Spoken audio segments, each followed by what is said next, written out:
Now, as we work our way up, I really like Fight 4. And we're probably going to kick off the watch party early because there's a lot of talking ahead of this one. You got Chris Curtis versus Roman Kopylov. Chris Curtis talking about two Russians allegedly. I mean, showed up to the gym and trained for 2 weeks with him and then left. And, you know, of course, that's allegedly, but that's what he said.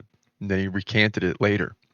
I'm not sure what the recant uh, was about, but the bottom line is he believed some guys came in and were spying on him, trying to learn his game, right? You got video too, but, you know, listen, you get an advantage if you train with the guy personally.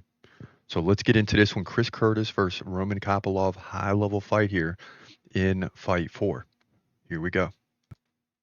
In the middleweight division at UFC Vegas 101, you got a big one here. Chris Curtis, 31-11, takes on the Russian Roman Kopylov, who comes in at 13-3. So this is USA versus Russia, and both these guys have been in the news as of late as Curtis accused Kopylov's team of spying, really, by sending two guys over to his gym. And then I believe he recanted that. So it doesn't matter. You just have all this stuff going on that's hyping up this fight, which at the end of the day is what's really going on. Kopylov, 2 inches taller at 6 feet. He's 33, Curtis 37. Both guys equal reach. Curtis stands right-handed. Kopylov stands southpaw or left-handed. Now on the feet, Chris Curtis is very active, 5.8 significant strikes per minute to 4.3 for Kopylov. So that's in the window of 15 to 25 more significant strikes for Curtis. But Kopylov can go to the ground, getting slightly more than one takedown per 3 rounds.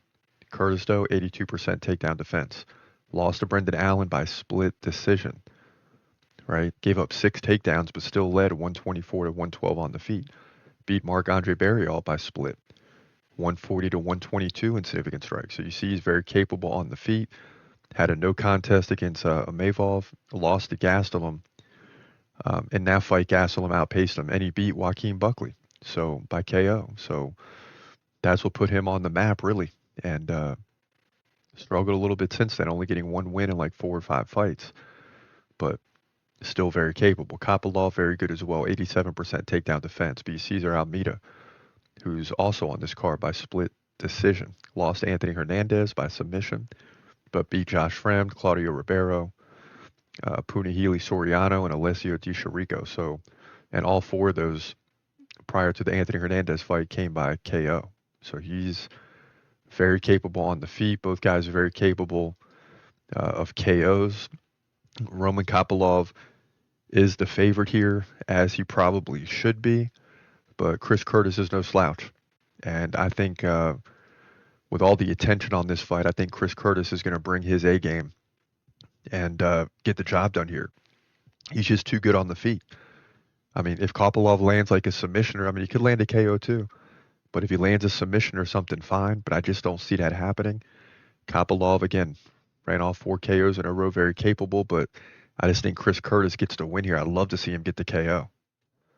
But I think this is just going to be an intense battle for 3 rounds, and Chris Curtis comes out on top with sheer activity to move to 32-11. He's the underdog. I'm going with the underdog here.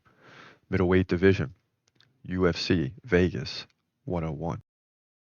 Yeah, and we are heavy on the underdogs on this card. That's not always a good thing. We tend to pay for it when we do that. So we'll have to wait and see how this plays out, but I expect a high-level fight here. These guys don't like each other.